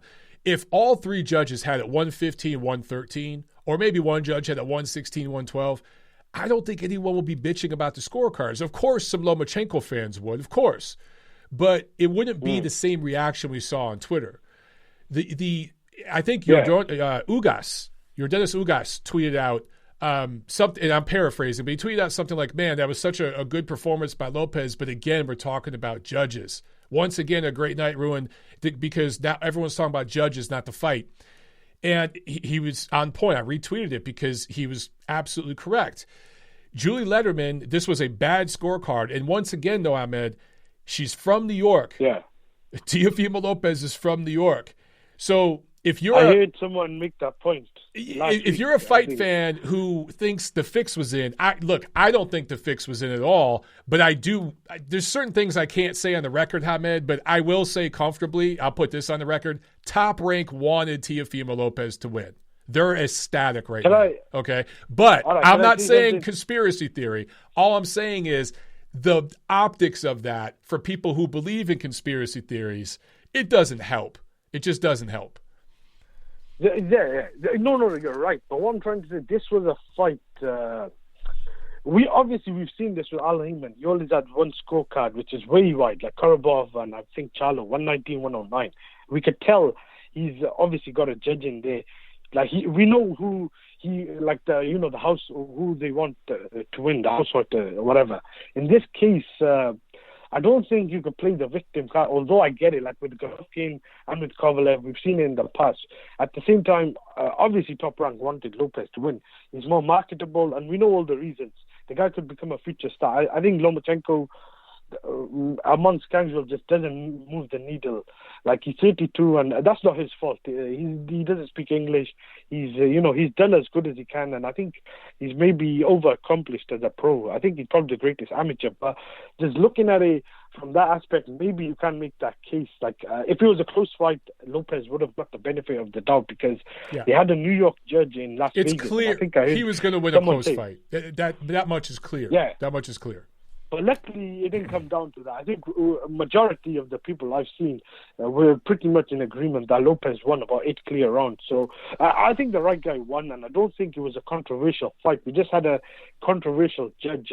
With Golovkin, Canelo, that was way different. You had a judge that had it way too wide, and then a lot of people were mad that I had it a bit closer, but they were mad that Golovkin got shafted. And I still had Golovkin winning, and I could see both sides of the argument. And I think that was a lot more controversial, because Adelaide Bill giving Canelo 10 rounds. I think that might be one of the worst scorecards. It's up there with probably that 114 CJ Ross scorecard. Yeah. No, you know what? You bring up a great point, Ahmed. You're right. That scorecard from Adelaide Bird was a worse scorecard than Julie Lederman's scorecard, because she had it not only so wide, but for the wrong fighter. And in this case, you see Lopez is not an establishment name. So for people out there playing the victim card for Lomachenko, like I agree with you on that, Hamed. You can't say that in this fight, because Lopez is a young guy. He's going to be the establishment at one point going forward. He's going to be the house establishment fighter, and he's going to get the benefit of the doubt from all the Nevada judges. I just think it's a really bad look that Julie Letterman was brought in from New York to score this fight when all the bubble fights have been guys like Robert Byrd, those Nevada guys. They were nowhere near this fight. Why are you flying in people from New York? And then they turn in a 119-109 card when Lomachenko clearly won at least 3 rounds. Okay? 9, 10, and 11. I mean, come on. So yeah. 10's wide and 11 is atrocious. 10 is very wide as well. I think the thing I will say is to Lomachenko's defense, some people who do think he's been, like some people say, and I know it's the heat, I'm not even going to address the whole, they tried playing it like he's had some special treatment. I think he absolutely is well. Not. Like and the thing we've got to look at, that guy in the second pro fight against Salido, we had a very bad, the referee was very bad in that fight. I thought he lost to Salido. I think I had about 8-4, maybe 7-5 Salido. I just think he wasn't ready, and he learned a lot from that, and there's nothing wrong with taking the loss. But at the same time, we had a very bad referee in there, and this fight we had a bad judge. So for people saying like he's getting some sort of special treatment, this is not Mayweather in Vegas, where normally a lot of the judges and referees were. But then again, Mayweather was, he was the house fighter. So right. It's different. Like I do get like the sense that some Eastern European fighters have been shafted, but I just think this fight wasn't that. It'll be interesting to see where Lomachenko goes, but I think some people need to stop comparing. Lomachenko's as a professional, I think his career isn't finished yet. Like I've seen people comparing him to Mayweather. As an amateur, you could say obviously he overachieved, and I've seen guys like say he's way better than guys like Crawford and Louis. At the moment, you can make an argument that you may have had him ranked ahead. I think we just gotta let's just see how his professional career plays out. He's achieved a lot. One of the rare few guys to win a title, I think, in the third pro fight. But I think some people, especially as fans, I think overrate him to a degree. But I think we get that with those fighters. So I don't really like looking at that. But I do think that, some people are being way too overcritical. The guy is a very good fighter, probably the greatest amateur fighter. And as a professional, I think of this era, he's probably one of the greats of his era. In this, he came up against a bigger, stronger, better guy on the night, and there's nothing wrong with losing. I just think it's the whole Mayweather era, and I just think that's kind of swayed the boxing fans. But the only thing I will agree with you, I didn't like some of the fighters. Like I don't know what that is. I don't know if it's prejudice, if it's because he's been getting a lot of credit. But like guys like Shakur Stevenson, these guys are meant to be on top rank. Like, I didn't get that. I thought that was odd. Yeah. Hamed, I got to get to these other calls, but you bring up great points. Great points, man. Great call. Definitely calling again, brother. All right, that's it. And, a great point that Hamed put it. I like the words he chose where he said that Lomachenko did not get any special treatment, because that was a really good way to put it, Hamed, because that is what's being suggested by a lot of people, by the Lomachenko detractors. And you go back to that fight with Orlando Salido. Once again, Hamed brings up a good point. It's not as if the referee, and it was Lawrence Cole, but Lawrence Cole wasn't helping Lomachenko in that fight. He was getting punched in the balls dozens of times. The videos are on YouTube. You can see it for yourself, guys. And there wasn't one warning from Lawrence Cole. There wasn't one stern warning. Salido came in overweight. He was a lot heavier that night. And it's not like Top Rank said, oh, this fight's off. We're going a different way, right? The very next fight when he fights Gary Russell Jr., that, you want to talk about a one-sided fight. That was a 9-3 clear type of fight. You could even make an argument 10-2 for Lomachenko. Well, Judge Lisa Giampa had it 114-114. So the fix was in. I shouldn't say the fix was in, but there was bias, obviously, against Lomachenko in the fight against Gary Russell Jr. Everybody knows that wasn't a draw. So when you see it's one thing, guys, if it happens once, but when you see a pattern emerging, we can point to the Salido fight, we can point to the Russell fight, and now we can point to Letterman's card in the Lopez fight. There are several instances here. I'm just looking off the screen here, guys, to Lomachenko's resume, where we've seen some things going on that make you kind of scratch your head. You're like, what the hell? Lisa Giampa, did you really think that the fight between Lomachenko and Gary Russell Jr. was a draw? No one else saw that. So that's the kind. I think that's why, again, there are people out there, when you couple that with what we've seen with Kovalev, Golovkin, and some other fighters, it's like, hey, man, what's going on here? And then more than that, you see people on Twitter talking the way they talk, and not just fans, but fighters. Shakur Stevenson is a top-ranked fighter. For him to pile on and shit all over Lomachenko, they weren't in the same weight class. There was no business between them. I mean, with Devin Haney and the WBC thing, you could see why Haney might go after Loma a little bit. But Shakur Stevenson, dude, that's your stablemate. You're in the same promotional outfit. You're dissing this guy. You're going after him on Twitter. Like, it just, there does seem to be something going on with that. And I think, look, yeah, do I think you should cry and play victim? No. But I understand why some fans out there feel that there's something going on with this, because there's a pattern. It's not an isolated incident. I see it every day on Twitter. I saw it here in the comments. I had to boot a couple people out because they didn't make one comment. I had to ban 2 people here today in the chat because they didn't make one comment or 2 comments. One dude made like 20 straight comments that just said, fuck Loma. That's all it said. Like, he just kept saying that over and over. Dude, that's like extreme. Like, you're like emotionally extreme with that. I gotta block you at that point. Like, it's just over. Like, say something else. Say something that has intelligence behind it. So that's the kind of stuff that we just see more and more and more of, man. All right, real quick, guys. I see a few more of you on the lines. We're at an hour and a half now. I have to get to a couple of these items. If you guys want to hang on the line, I'll get to your calls. If not, we'll do it next week. But also on the card, I need to mention, okay, Arnold Barboza Jr. improves to 25-0 with a unanimous decision win over Alex Saucedo. That was a really good performance from Barboza. He did get dropped in the 7th round, but he stepped up his game in this fight. He stepped up his just all his levels looked heightened in this fight. He really looked dialed in. I thought this fight would be more competitive than it was. It was competitive, but Barboza was the clear winner, and I thought that was a really good statement performance from him. He really showed a great motor. Also, Josué Vargas, unanimous decision win over Kendo Castaneda. That fight underperformed. That was just not a good fight. Edgar Berlanga, 15-0. I said that this would go 2 or 3 rounds at least. I really thought that against Linnell Bellows. TKO 1 win for Berlanga. The thing is, that was a premature stoppage. Yeah, he put hands on this dude. He was stunned, but the ref didn't have to stop it right there. So that, to me, felt like a little bit of home cooking to keep that streak going. That's just the way it appeared. Okay, quick preview time. This Thursday, October 22nd, there's a card from Mexico on UFC Fight Pass. Friday, October 23rd, DAZN actually has 2 cards. One from Milano, Italia, featuring Fabio Turchi going up against Nicholas Grisunins, cruiserweights.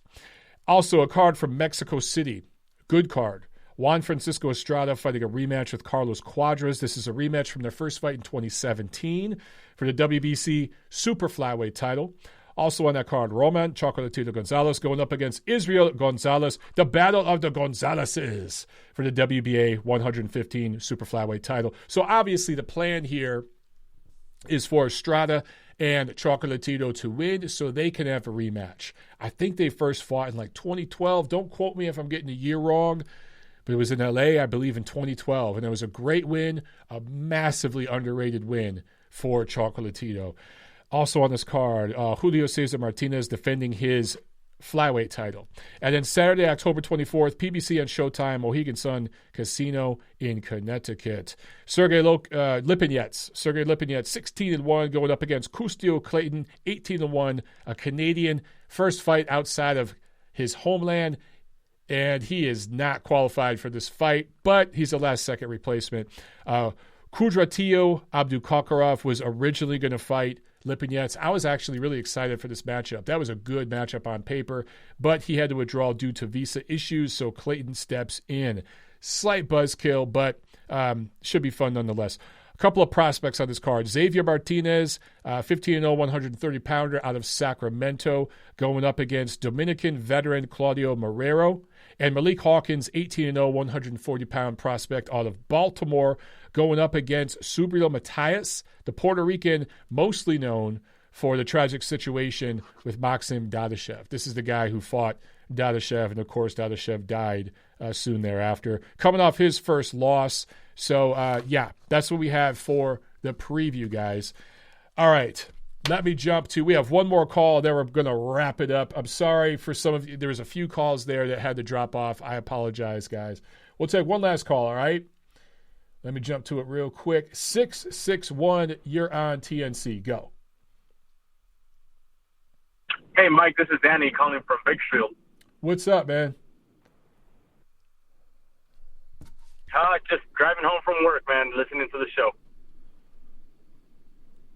Awesome, hey, brother. I just wanted to talk about the what you got? The Teofimo Lomachenko fight real quick. I actually just tuned in. I was only able to listen to Hamed's call, so Okay. I don't know if I repeat things. I'm sorry. I was able to catch only Hamed's call.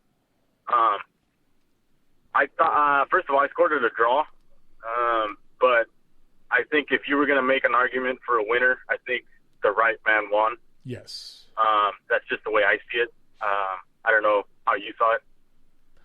I agree. I watched it a second time. I talked about this earlier in the show, and I scored at 115, 113 for Lopez.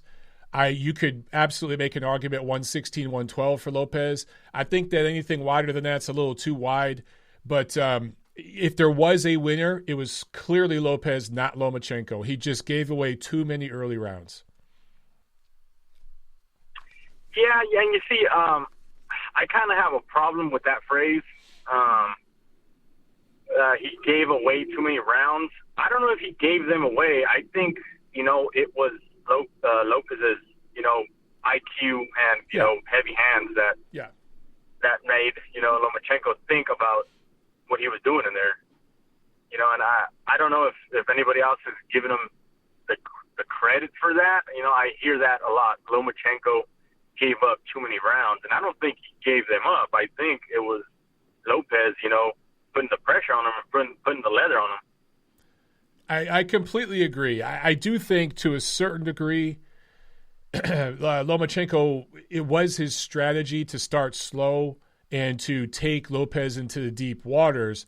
However, by about the third, fourth, fifth round, you could tell that Lopez was giving Lomachenko real problems. And it took him several rounds to make adjustments and to really start taking chances. It wasn't until the seventh round that we saw Loma taking real chances. So I agree with you that Lopez deserves credit for that. And there are too many people focused on Lomachenko here. The reality is we need to be more focused on Lopez. This was a great performance, and he is – to do this at 23 when most fighters his age are fighting B-level guys, I think it's huge, and he set an example for what I hope more young fighters do in taking on the best. Yes, and you know what? His press fight, his post-fight press conference, I think he said all the right things. I became a big fan of Teofimo because I have been following his career, but I wasn't a huge fan because of all the trash talk that he was doing, and he has seemed to tone it down. I don't know if it's just maturity kicking in, or he's married now. He's starting to start a family, and he's talked about building a home. I really hope he talks to his dad and tells his dad, hey, slow down with the trash talk, because I think he can become a huge star. I'm talking, Manny Pacquiao star, if his dad, shuts his mouth up a little bit and becomes more likable.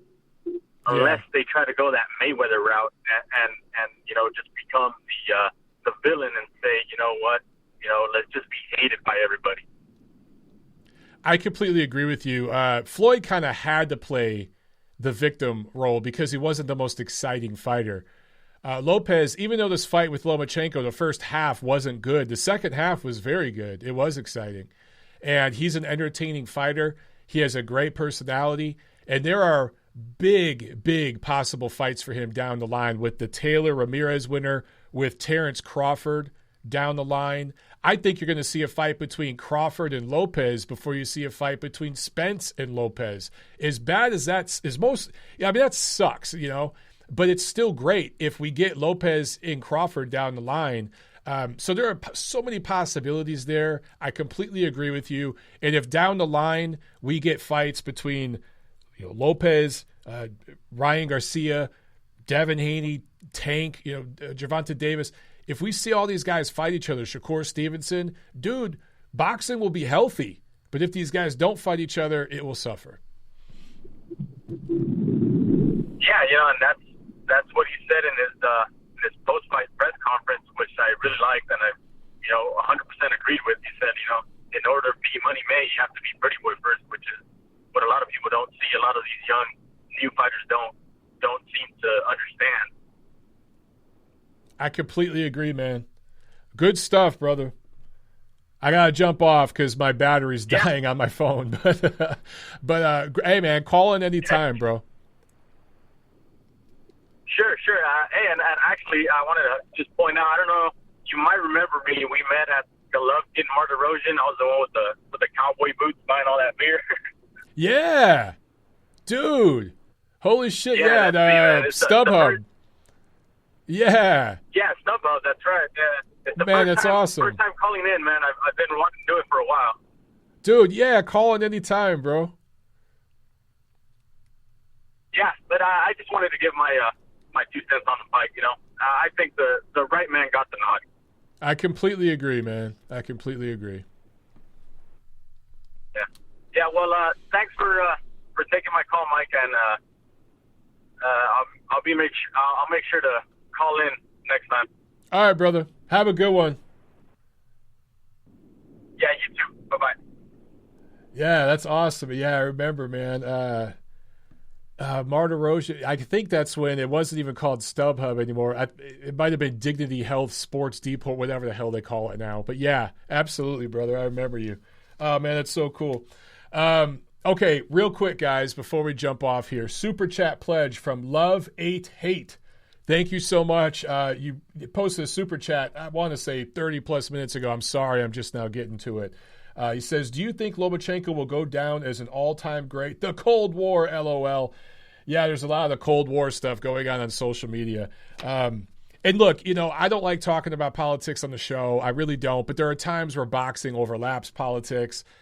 This is an instance of it. I don't want to delve too much into that and focus on it too much. But I feel I'm seeing it everywhere. The last 48 hours, I've seen it nonstop. So I felt compelled to address it. And several of you guys on the chat here on YouTube and several callers brought it up. So it's on people's minds. So there is a bit of a Cold War going on. Look, 20 years from now, there's going to be names like Lomachenko and stuff. Kids, young boxing fans are going to be used to those names. It's not going to threaten them as much. And there will be a new group of people coming in that everyone's going to be shitting on. It's just the way it goes. Anyway, your other question. Will Lomachenko go down as an all-time great? I don't think he's done enough yet to be an all-time great. And for him to be an all-time great, he'd have to go on a significant run right now at 130 or 126. He'd have to have another title run. He's a first ballot Hall of Famer already. Titles in 3 weight classes, legit titles. Again, beating Gary Russell at 26. Gary Russell is still the best featherweight in the world. The guys he beat at 130 were quality. And at lightweight, I told you his record. Guys, Loma's record at lightweight, he's fought 5 times, is 4-1, but the guys he fought, their combined record, 138, 12-3. They unified 3 titles.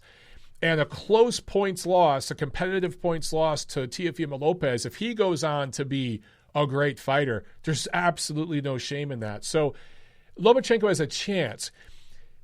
People say, well, he's only got 16 pro fights. Yeah, but he's got over 400 fucking amateur fights. 396-1 amateurs, but then the World Series of Boxing. That matters. 2 gold medals, that matters. As Dan said, the caller of the night, he crushed dreams when he won those gold medals, right? So I think that it absolutely goes into the package. And if he goes on another title run at 30 or 26, maybe he can get to that status. But when I think all-time great, bro, there were 3 all-time greats in the last generation. That was Mayweather, Pacquiao, and Vladimir Klitschko. Those were the 3 all-time greats. Guys like Miguel Cotto, Juan Manuel Marquez, Vitaly Klitschko were great fighters, Hall of Famers, first ballot, in my opinion. But just short of that, they just weren't all-time great level fighters. They weren't on that level where you put them on a pedestal as a cut above.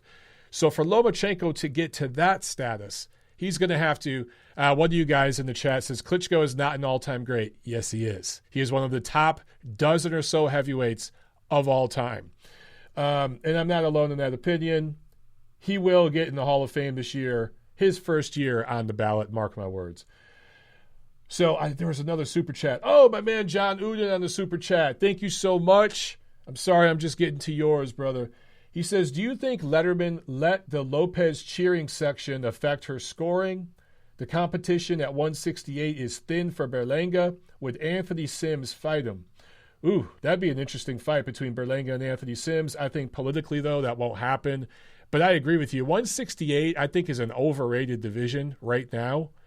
It's not the division it was 5 years ago. It's just not. So, yeah, I think that Berlanga could make some noise. But, dude, we got to see him go rounds.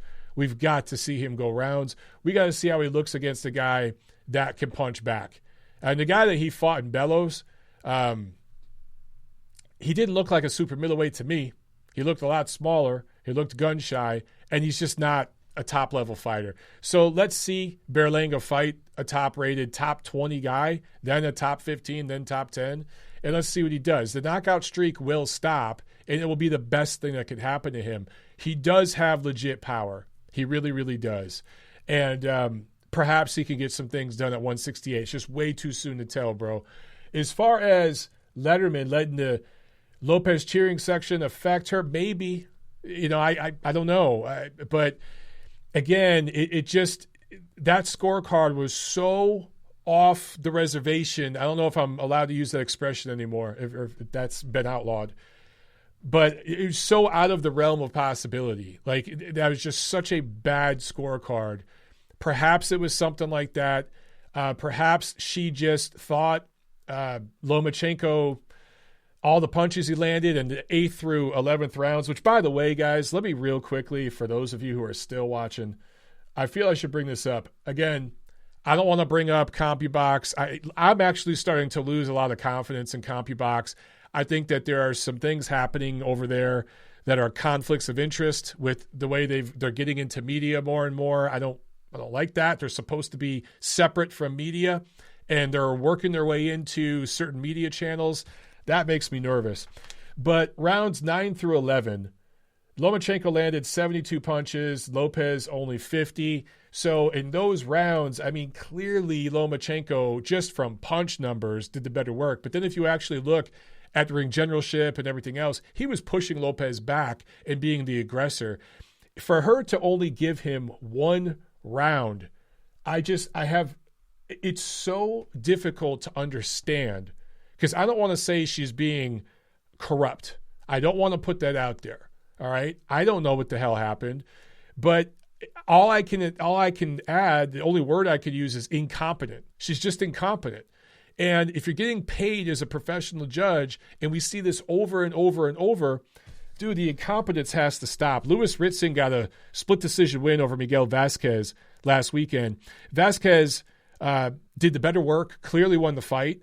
It was close. It was competitive. I mean, you can make an argument maybe for a draw or something.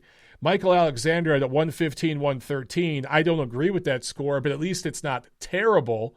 But Terry O'Connor had 117, 111, 9 rounds to 3 for Ritson. That is not the fight that took place. The thing is, that's not even the worst. Maybe it is the worst card of the weekend because he had it for the wrong guy, to bring up Hamed's point. But I just don't know how Letterman got that score, man. I just don't. That was just really, really strange. All right, guys. Man, what a show today. Holy shit. I feel like I need a beer or something. Awesome show. Awesome calls, guys. We'll do it again next Monday. We'll be right back here. I'll see you at the fights.